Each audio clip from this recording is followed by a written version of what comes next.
پاکستان تحریک انصاف مرکز میں اور صوبوں میں حکومت بنائے گی انشاءاللہ۔ اور یہ بات جو لوگ پوچھ رہے ہیں کہ کیسے بنائے گی، تو زیادہ دور آپ اپنی یادداشت ذہن پہ زور نہ ڈالیں۔ مختلف لوگ کہتے تھے کہ پاکستان تحریک انصاف کے پولنگ ایجنٹس نہیں ہوں گے، امیدواران نہیں ہوں گے۔ امیدواران بھی ملک میں سب سے زیادہ تھے جنہوں نے نامینیشن پیپرز دائر کیے، پولنگ ایجنٹس بھی موجود تھے، فارم 45 بھی ہوا، اور سیٹیں بھی 180 پاکستان تحریک انصاف نے جیتی اور پروف کر کے دیا۔ خواتین و حضرات، میں یہاں پہ یہ بھی کہتا چلوں، اور میں شکر گزار ہوں اپنے اور ملک کے وزیر اعظم اور دلوں کے پہ راج کرنے والے وزیر اعظم عمران خان صاحب کا، اپنی پارٹی کا، جنہوں نے مجھ ناچیز کو اس لائق سمجھا اور مجھے نومینیٹ کیا کہ میں الیکشن لڑوں وزارت عظمیٰ کے لیے قومی اسمبلی میں۔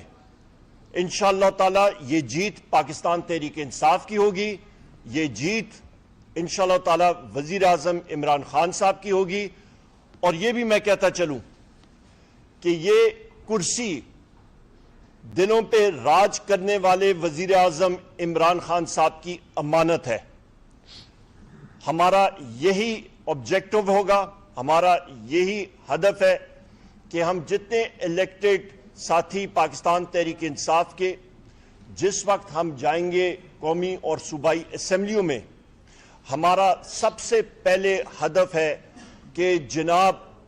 وزیر اعظم عمران خان صاحب کو، بشرا بی بی کو، ہمارے وائس چیئرمین شاہ محمود قریشی صاحب کو، ہمارے پریزیڈنٹ پرویز الہی صاحب کو، ہمارے جتنے سینئر لیڈرشپ کی خواتین جیل میں اس وقت پابند سلاسل ہیں، ہمارے جتنے مرد حضرات سینئر لیڈرشپ جو کہ اس وقت پابند سلاسل ہیں، ہمارے ورکرز جو اس وقت، ہمارے ایکٹیوسٹ جو ہمارے سروں کے تاج ہیں، جو اس وقت پابند سلاسل ہیں، ان کی بازیابی کے لیے فی الفور ہم لوگ اقدامات کریں اور ان کو اپنے درمیان اور عوام کے درمیان لائیں۔ یہ ہمارا آبجیکٹو ہوگا۔ خواتین و حضرات، میں یہاں پہ یہ بھی کہتا چلوں کہ یہ تاریخی کامیابی، 3 کروڑ سے زیادہ ووٹ جو پاکستان تحریک انصاف نے لیے، پاکستان کی عوام نے دیے، یہ اس وجہ سے ہوئے کہ اللہ تعالیٰ نے حکم کیا اور فرشتوں نے لوگوں کے دلوں میں یہ جگہ بنائی پرائم منسٹر عمران خان صاحب کے نظریے کی، اور اس کی وجہ سے عوام نے ووٹ ڈالا پاکستان تحریک انصاف کے امیدواران کے حق میں۔ اور اس کے باوجود کہ ہمارے پاس بلے کا سمبل نہیں تھا، اس کے باوجود کہ ہمارے پولنگ ایجنٹس کو اٹھایا گیا، اس کے باوجود کہ ہمارے امیدواران کو اٹھایا گیا، ہمارے ایکٹیوسٹ کو اٹھایا گیا، جیل میں بند کیا گیا، اجازت نہیں دی گئی کہ ہم لوگ کھلی طرح کیمپین کریں، اس کے باوجود یہ سب کچھ ہوا۔ اور اس پہ میں شکریہ ادا کرتا ہوں پاکستان تحریک انصاف کی تنظیموں کا، میں شکریہ ادا کرتا ہوں پاکستان تحریک انصاف کی مکمل جتنی ہماری ونگز ہیں ان کا، میں شکریہ ادا کرتا ہوں ہمارے وکلاء حضرات کا جنہوں نے ہمارے حق میں بولا اور جنہوں نے یہ موومنٹ میں ایک ہراول دستے کا کام ادا کیا، اور سب سے اہم میں پاکستان کی غیور عوام کا شکریہ ادا کرتا ہوں۔ خواتین و حضرات، اس بات کو آگے لے جاتے ہوئے یہاں پہ اس وقت میں بات کروں گا کہ پاکستان تحریک انصاف کا، جس طرح کہ ہمارے پارٹی کے چیئرمین بیرسٹر گوہر صاحب نے بھی کہا کہ 180 سیٹیں ہیں ہماری، اور ہماری ڈیمانڈ ہے کہ فی الفور سب کے سب 180 سیٹوں کے ہمارے امیدواران کو ریٹرنڈ کینڈیڈیٹ ڈکلیئر کیا جائے اور ان کی نوٹیفیکیشن جاری کی جائے۔ اس پہ میں یہاں پہ ہائی لائٹ کروں گا ایک بہت اہم جز کو، کہ ہماری سیٹس کراچی میں تقریباً 18 سے 19 متحدہ قومی موومنٹ MQM نے PTI کی چرائی ہیں۔ وہ اسی طرح ہی دھاندلی ہوئی ہے جس طرح کہ راولپنڈی کے کمشنر صاحب نے کل انکشاف کیا ہے، اور ہم لوگ ڈیمانڈ کرتے ہیں کہ اس پروسیس کو ریورس کیا جائے، اور اس دن سے ڈریں جس دن سب دنیا نے، ہم ساروں نے اپنی قبروں میں جانا ہے اور رب العزت کے سامنے جواب دہی کرنی پڑے گی۔ تو اہلکاروں کو ہماری کراچی کی سیٹس فی الفور واپس دینی چاہیے۔ نمبر 2، ہم لوگ یہاں پہ ڈیمانڈ کرتے ہیں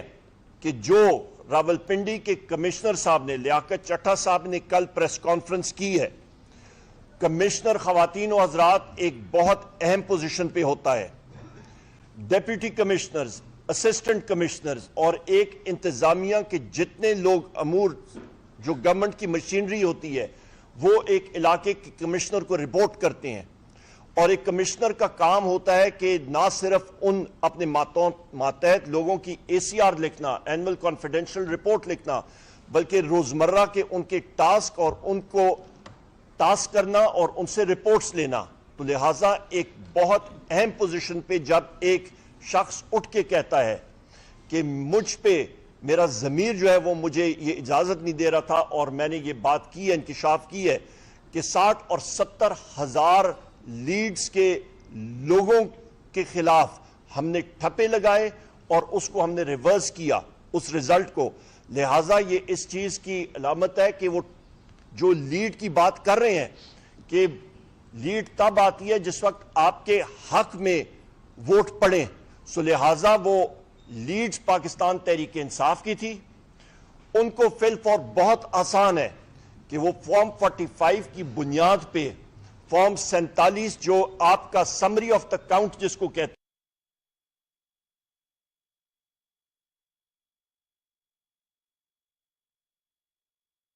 نوٹیفائی کریں اور اس کو ایشو کریں، کیونکہ وہ سمری آف دا کاؤنٹ یا فارم 47 جس وقت ایشو ہوگا تو ہمارے کینڈیڈیٹس جو ہیں وہ فل فور ان کی نوٹیفیکیشن ہو سکے گی، اور یہ جعلی فارم 47 کو رد کیا جائے۔ یہ 1 یا 2 دنوں کا کام ہے، اس سے زیادہ نہیں، گھنٹوں کا کام ہے، اس کو فل فور کیا جائے۔ خواتین و حضرات، میں یہ بھی بات کہتا چلوں کہ یہ جو سلسلہ یہ ریگنگ کا پروسیس پاکستان تحریک انصاف کے خلاف کیا گیا ہے، اس کو ہم mother of all rigging declare کر رہے ہیں، جس ٹیکنیکل طریقے سے کر رہے ہیں۔ میں پھر ریپیٹ کرتا ہوں، اس کو مدر آف آل ریگنگ ہم لوگ ڈکلیئر کر رہے ہیں، اور اس کو سخت الفاظ میں اس کو ریجیکٹ کرتے ہیں۔ لیاقت چٹھا صاحب نے بالکل درست کہا اور اس کا اعتراف کیا کہ انہوں نے کہا کہ میں نے عوام کی پیٹ میں چھرا گھونپا ہے، بقول ان کے، لہٰذا یہ پاکستان کی عوام کا مینڈیٹ چرانے کی کوشش ہے جس کو ہم لوگ ریجیکٹ کرتے ہیں۔ پاکستان کی عوام نے بآواز بلند کہا ہے کہ پاکستان تحریک انصاف کو ہم لوگ 180 سیٹیں دے رہے ہیں اور وہ ہمیں ملنی چاہیے۔ خواتین و حضرات، ساری دنیا کو، بالخصوص ہماری مخالف پارٹیوں کو جن کو 40 سیٹیں بھی نہیں ملی، ان کو اور سب کو سننا چاہیے عوام کی آواز، اور وہ یہ ہے کہ لوگوں نے وزیر اعظم عمران خان صاحب کے نظریے کو ایکسپٹ کیا ہے حقیقی آزادی کے، اور وہ چاہتے ہیں کہ ملک میں ایک بہتر پاکستان بنے۔ میں یہاں پہ یہ بھی کہتا چلوں کہ جو پارٹیاں اس ریگنگ یا اس دھاندلی کے پروسیس کی بینیفیشریز ہیں، وہ آپس میں اس وقت گتھم گتھا ہو گئی ہیں، جس میں پاکستان مسلم لیگ نون اور پاکستان پیپلز پارٹی شامل ہیں۔ آپس میں ان کا بے تحاشا ٹرسٹ ڈیفیسٹ ہے، اور وہ ایک دوسرے کو دیکھ رہے ہیں کہ کون کس کی پیٹھ میں پہلے خنجر کھوپتا ہے۔ اس کے ساتھ ساتھ میں یہ بھی بات کرتا چلوں کہ مولانا فضل الرحمان صاحب نے بھی اسی بات کی ابھی انکشاف اور انڈورسمنٹ کی ہے جو کہ وزیر اعظم عمران خان صاحب نے پہلے کی تھی، کہ یہ vote of no confidence Pakistan Tehreek Insaf کے خلاف ایک انجینئرڈ پروسیس تھا، اور اس کا انکشاف انہوں نے خود کیا۔ مختلف لوگ ابھی سامنے آ رہے ہیں، اللہ الحق ہے، اور یہ چیز اللہ تعالیٰ لوگوں کی زبان سے، ہمارے مخالفین کی زبان سے خود بلوا رہے ہیں۔ یہ سب سے بڑی انڈورسمنٹ ہے۔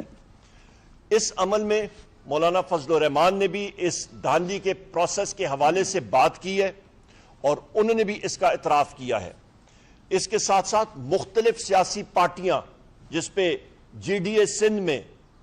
پیر صاحب پگاڑو شریف اور ساتھی، ان ساروں نے مظاہرے بھی کیے اور اس چیز کو ہائی لائٹ کیا، اجاگر کیا کہ دھاندلی وہاں پہ بھی ہوئی ہے اور ایک مخصوص پارٹی کو یعنی کہ پیپلز پارٹی کو یا وہاں پہ ایم کیو ایم اس کے بینیفیشریز ہیں. خواتین و حضرات, میں یہاں پہ یہ بات کہتا چلوں کہ vote of no confidence, engineered vote of no confidence تو ہوا, پر پاکستان کی معیشت کو کیا ہوا؟ پاکستان کی معیشت کو جو ہٹ ہوئی خواتین و حضرات, آپ کی ایک معیشت جو کہ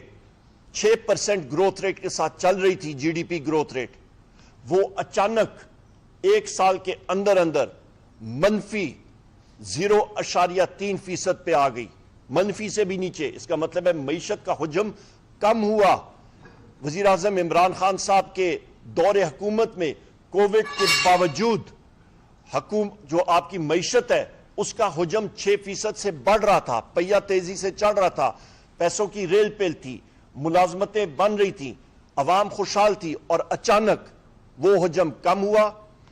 بجلی کے نرخوں میں اضافہ 17 روپے یونٹ سے اٹھ کے تقریباً 85 روپے یونٹ تک اس وقت بجلی جاری ہے اور مزید بڑھے گی. آپ کا گیس کی قیمتوں میں تقریباً 300 سے 400% اضافہ, یعنی کہ 3 سے 4 گنا اضافہ. آپ کی افراد زر خواتین و حضرات 45% سے بھی زیادہ گئی. کمر توڑ مہنگائی جس کی وجہ سے عوام بیزار ہو کے اس نے پاکستان تحریک انصاف کو بھاری مینڈیٹ دیا. 3 کروڑ سے زیادہ لوگوں نے پاکستان تحریک انصاف کو ووٹ دیا اور الیکٹ کرایا. کیوں؟ کیونکہ ان کو معلوم تھا کہ عمران خان صاحب وہ واحد لیڈر ہیں, تحریک انصاف وہ واحد پارٹی ہے جو کہ اس بھنور سے پاکستان کو نکال سکتی ہے اور صحیح رستے پہ لگا سکتی ہے. اس کے ساتھ ساتھ میں پھر ریپیٹ کرتا ہوں جو میرے کولیگ نے اور چیئرمین پاکستان تحریک انصاف نے بھی بات کی کہ اس معاملے کا سمپل حل جو کمشنر راول پنڈی نے کہا, فارم 47 فل 4 ایشو کیا جائے اوریجنل, جس پہ پاکستان تحریک انصاف کے نمائندگان اور امیدواران کامیاب ہوئے تھے, ان کو الیکٹڈ ڈکلیئر کیا جائے. لانگ ٹرم میں اس کی انکوائری, جوڈیشل انکوائری ہونی چاہیے, انڈیپینڈنٹ ججز ہونے چاہیے, اور جن لوگوں کے نام کمشنر راول پنڈی میں لیے ہیں وہ اس انکوائری کا قطعاً کسی قسم کا حصہ نہیں بننا چاہیے. ہم لوگ چیف جسٹس پاکستان سے بھی گزارش کریں گے کہ کیونکہ ان کا نام یہاں پہ لیا گیا وہ ہمارے لیے محترم ہے, پر کیونکہ ان کا نام لیا گیا ہے تو سپریم کورٹ کا جو بینچ بنتا ہے اس سے وہ ہم لوگ احترام سے ریکویسٹ کریں گے ان سے کہ اس کا حصہ وہ نہ بنے, اور ایک انڈیپینڈنٹ پینل کے طور پہ, ایک جوڈیشل پینل کے طور پہ صاف شفاف جوڈیشل انکوائری ہونی چاہیے. کیونکہ پاکستان کی عوام کو ہم نے یہ بتانا ہے, اس پورے ملک کی اشرافیہ نے بتانا ہے, اس پورے ملک کے سسٹم نے بتانا ہے کہ